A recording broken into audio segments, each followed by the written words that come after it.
Hey everybody, welcome to another Cricut craft tutorial. Today we are going to learn how to do shadowing. I see a lot of people want to know, and it's actually a lot easier than you think. If you've done a knockout name, which I do have a tutorial for as well, then you can very easily do the shadow.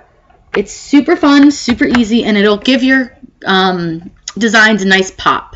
So the first thing that we're going to do is start with a text font. I'm just going to write, let's just do the word spring. And I actually think I'll do it in lowercase. There we go. We'll do it like that. So the one thing that we do, I'm going to use a system font because those ones are free. They're ones I already own or have downloaded. I do have a tutorial on how to download fonts. I just downloaded this one. There's a lot of really cute ones, but we're going to use a kind of a thicker font, I think, today, just so that you guys can see this better. But you can do this with all sorts of fonts. I don't like that one. We'll just do one that everyone has. We'll do this one. So I'm going to go ahead and make this a little bit bigger so you guys can see it. And what I'm going to do is I'm actually going to duplicate this because I need two of them. It just makes it a little bit easier when you come back to make it to do two. So we're going to go ahead and just click duplicate. And you'll see that you have two. I'm going to make one of them a different color by just selecting the black dot, and I'll just make it purple for now. And the black one, what I want to do is change it to a print and cut. We're not actually going to print it or cut it at this time, but we need to put it as a print and cut. So over here on the right hand side, where you see the scissors on your black spring, click on those scissors and it's going to bring up the layer attributes, which is just a little menu. And we're going to select the printer, which is all the way to the right. So what that's going to do is it's going to tell our system that we want to print the spring. So now that we've done that, all we have to do is click on Make It. And as you can see, it brings up the screen for the print. We're going to pretend to send this to the printer. So you're going to go ahead and click Continue.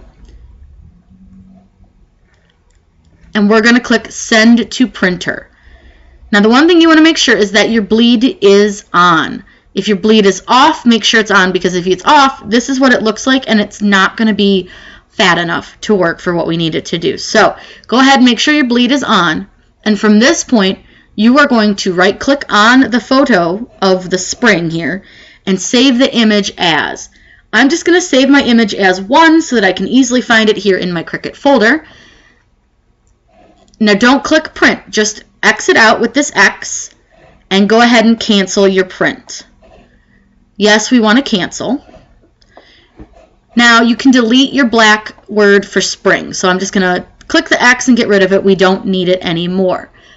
We need to upload the spring image that we saved. So click Upload. We want to upload the image, and we're going to browse to find our image. Now, like I said, I put mine in my Cricut folder. I have all of my stuff labeled pretty evenly, so it's easy to find. And you're going to see that it's going to bring up this.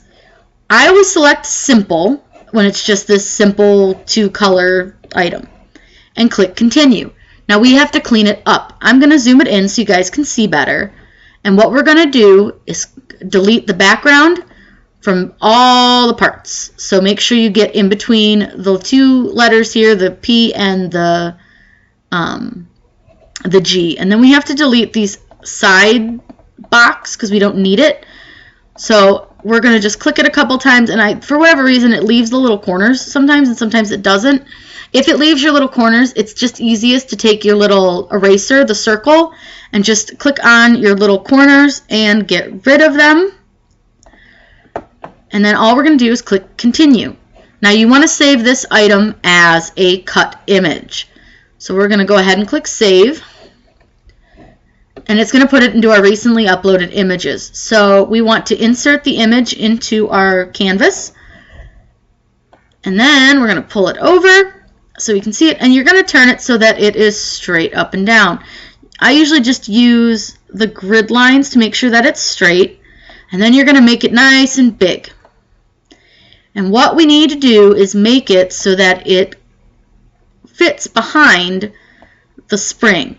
Now, being in front, not so helpful. So what we're going to do is click on our black and move it backwards so that the purple spring sits on top of it.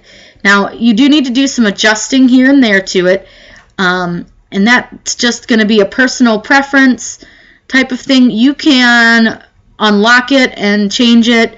There's just lots of options you can do. You can make it bigger or smaller. It's all going to depend on the look you want to go with. So if you want it to be a light shadow just on the edges, you can do just like this.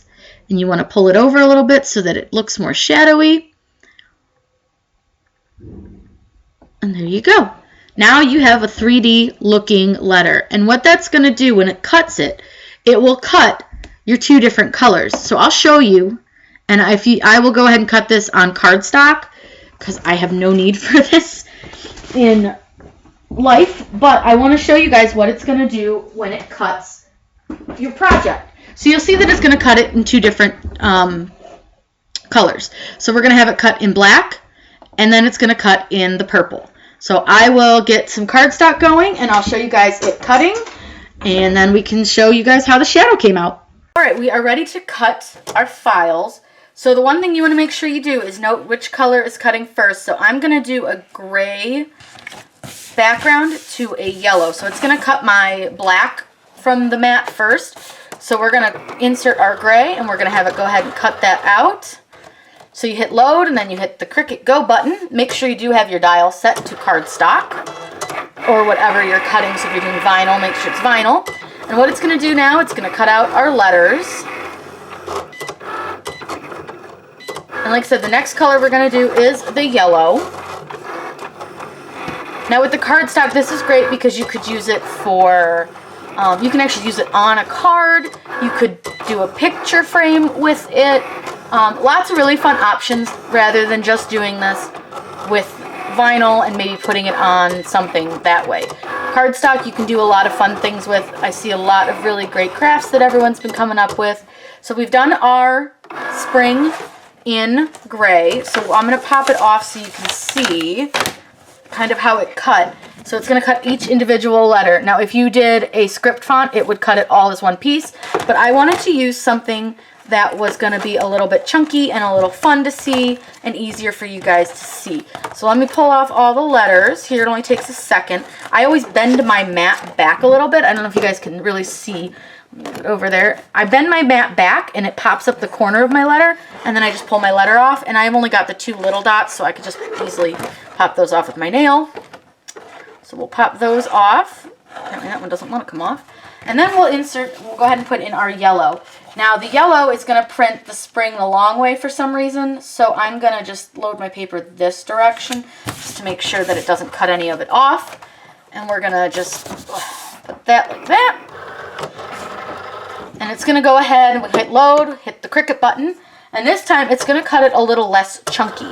So you guys will be able to see it's going to be a much cleaner, less chunky cut, so to speak. And you guys can do this with really big letters if you want to do bulletin boards at your kids' schools or your workplace.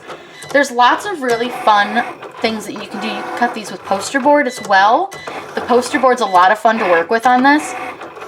The shadowing is just one of those things that once you learn how to do it and do it once or twice, it comes so natural and it's so much fun to do.